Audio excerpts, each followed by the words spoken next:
আমি কেন বলবো না রে একবার? তুমি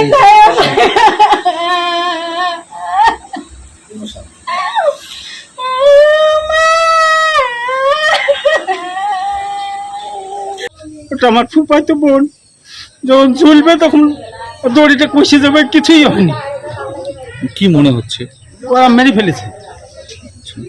ওই বাড়ির কাছে আমার ননদের বাড়ি, ওই বিশাল অত্যাচার করে। হয়তো এরকম হতে পারে, বালিশ চাপা দিয়ে হয়তো মাইরে ফেলেছে। কিভাবে মেরেছে সেটা আমরা বলতে পারবো না, কিন্তু মেরেছে। আচ্ছা, পুলিশ গিয়েছিল? দুটো পুলিশ গেছিল।